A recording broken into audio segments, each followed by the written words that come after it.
Hi, Chris. Hey, great, great seeing you this morning. Thank you. Thank you for coming. So I'm with Pastor Dr. Chris Pellant, right? And I wanted to ask you about what your favorite life verse is. All right, my favorite life verse, there are several, but the one, when I used to play basketball, I'd sign my autograph with Philippians 4:13. And I think a lot of people sometimes misrepresent that. They're like, that's the verse that I can do all things through Christ who strengthens me. And it doesn't necessarily mean like I'm going to be president, I'm going to be, all those types of things. It's you look at the context of it, and it's kind of changed over my lifetime, where I realized that it's in the context of the times of struggles in your life, and when things are going well, it doesn't matter if there are times in want or the times when you have plenty, that I can do all things through Christ who strengthens me. So I think it's more of a verse of just having that attitude that I can do it all. It doesn't matter what I'm going through. God's going to provide, and everything's going to be fine. So that's been my life verse. It was very good. Now I know you love music. And always have throughout your life and through your pastorship. So I wanted to ask you, what was your favorite worship song? Yeah, as a worship leader, that's such a hard thing to pick, because there's so many great songs out there, and it's constantly changing. Where I'll have a song in my heart, they'll be like, oh, this is just amazing, and I'll listen to that over and over for a period of time. So for these purposes, I picked a song that was probably the most impactful. So I wrote a song. I was asked to write by Dr. Dobson's wife. Shirley Dobson was in charge of the National Day of Prayer by the federal government, and they had asked me to write the theme song for that for a year, and the theme was "Return to God" for that year. So I wrote the theme song for the National Day of Prayer. Wow, that's quite an honor. Yeah, very good. You. I have been lucky since I've become friends with you to have met your family. But could you tell me a little bit about your wonderful family? Yes, I'm blessed to have four kids and a wonderful wife and supportive wife, and she's a teacher, an incredible teacher, and a strong woman of God, and a great mother. Mother's Day is coming up, and I have four great kids. A wide age gap between them. So I've see if I can get their ages right now. 25, 24, 17, and 14. Yeah. Just had two birthdays this last week of daughter number 2 and daughter number 4. And just wonderful kids. They keep us busy. We have something every single night of the week with football, soccer, travel soccer. It's a busy life, but we just love it, and not going to wish past this busyness time. Yeah, well, I was lucky enough to come see a track meet in which your son participated, and I was surprised to see his older sister was his coach in discus throwing and javelin. So I found that very interesting. Yeah, that was one of the neatest parts of this year, is just to watch that interaction. She's a great coach, first of all, but to watch her passion and to watch them interact together as brother, sister, and as coach and athlete as well has been really neat. Yeah, very nice.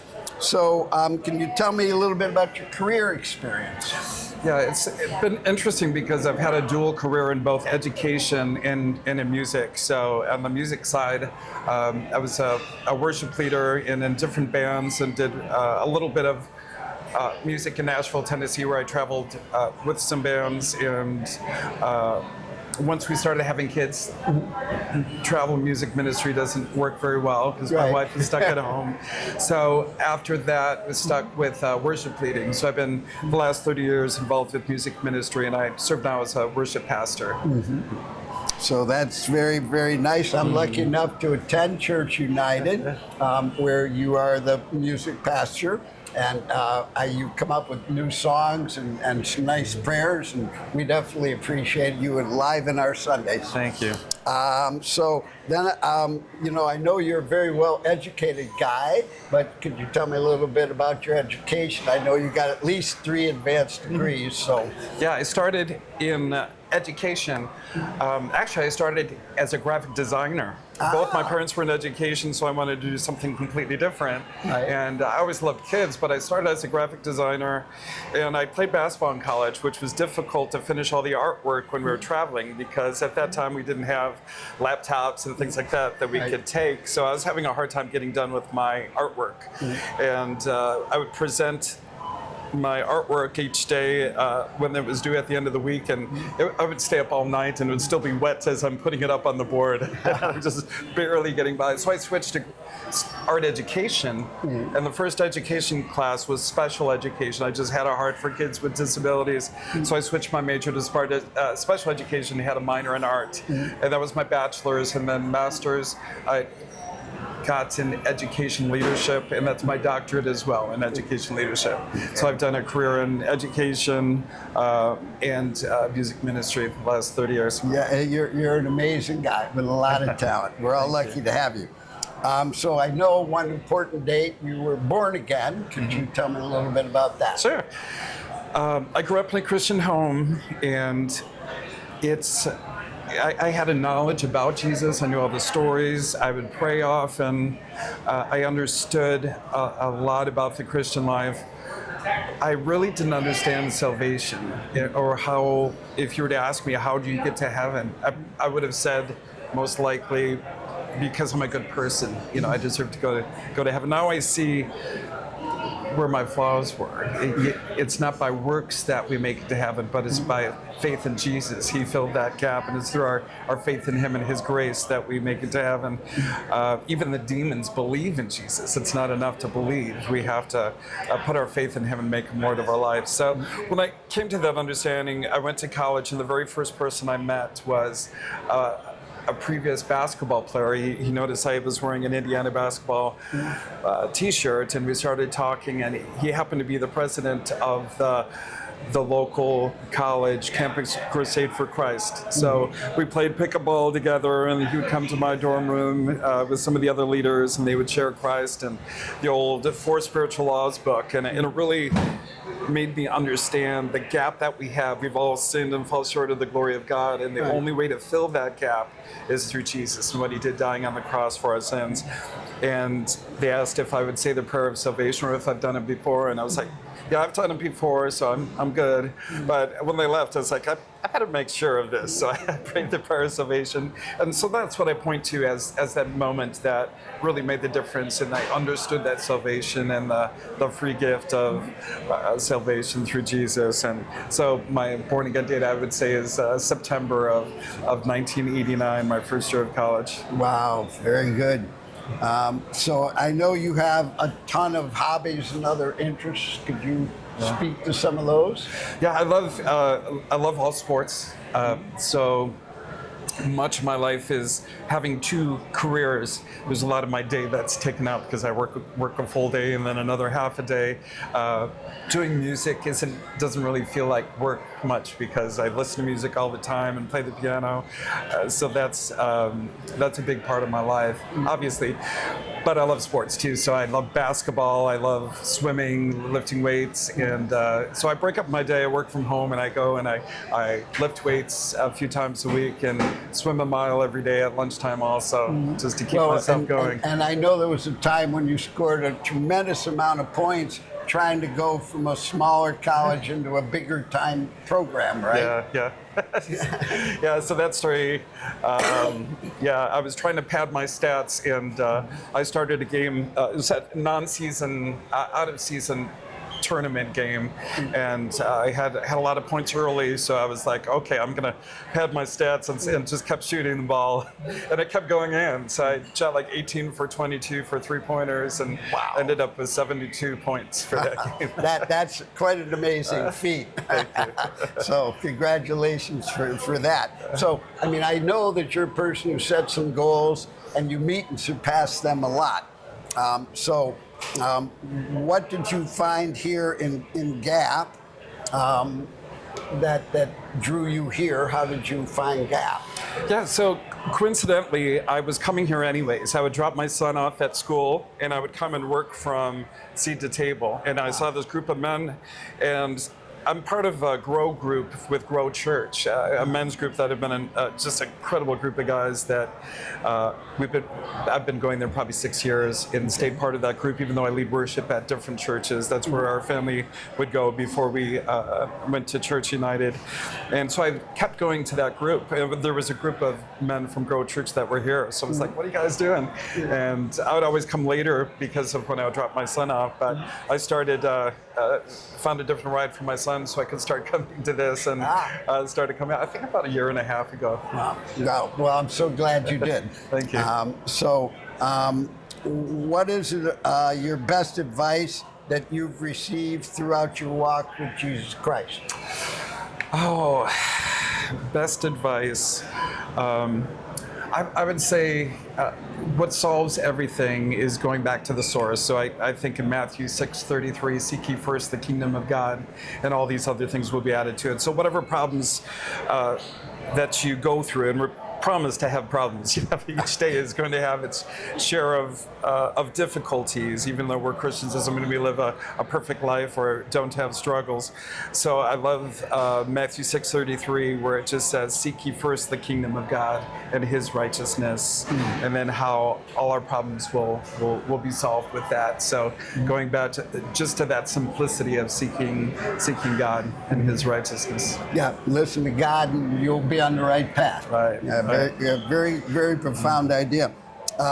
So what can you expect while attending your church, our Church United? Yeah, what I love about Church United Naples is just the authenticity.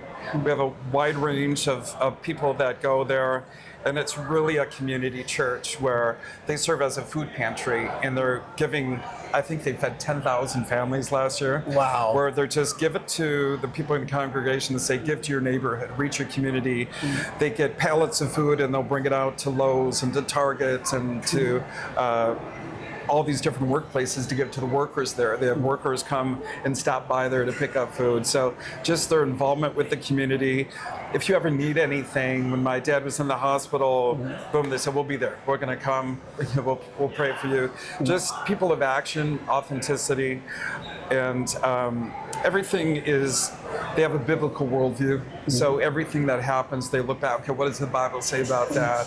A lot of the teaching, all of the teaching is based on the Bible, you know, and so I think that helps to just stay grounded and with that biblical approach to everything. So I just love the church, just great people. They love each other and care for the community. I find it to be very good. And thank you for having introduced me to Church United. You're welcome. What is your favorite ministry and what do they do? Yes, I'll probably do a shameless plug at this point because my education career slipped back into ministry this year, and I've been working for a company called LifeWise Academy. And LifeWise Academy came out of Ohio, and it works off of the religious release time statutory authority. In Florida? Correct. So they just started in Florida, and we just started. I'm the area director for Collier County. And what they do is they provide Bible education to public school students during the school day. So to be legal with that, they have to go off school grounds. So we come with the bus and pick up kids, take them to a host site, which is normally a church, and provide Bible education that's based on the Gospel Project, and return them back to school, and then repeat that. So we've launched 2 schools already as pilot programs this year with Vineyards Elementary School, and then also Gulf Coast High School, and we're planning on launching 5 schools in the fall with Mike Davis Elementary, Shadow Lawn, Laurel Oaks, Gulf Coast High School, and Vineyards. Wow, very nice. So, of course, one of the ideas is to introduce children to religion who may not be getting it at home. Yeah. So of course, So of course, Christians are usually the first ones to come, but kind of the underlying goal is to reach the unchurched youth.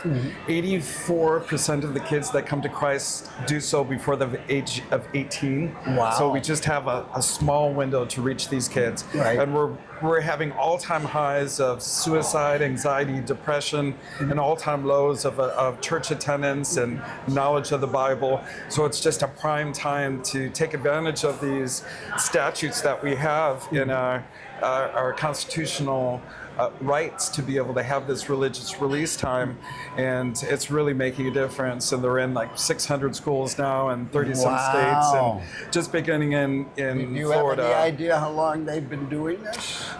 It's just been a few years now. Wow. I think they're on and they're year already 3 in or 30 4. states. Yeah, it's just exploded way beyond the growth that they expected, and so we're Fabulous. hoping to do that in Florida, where we can take advantage of that.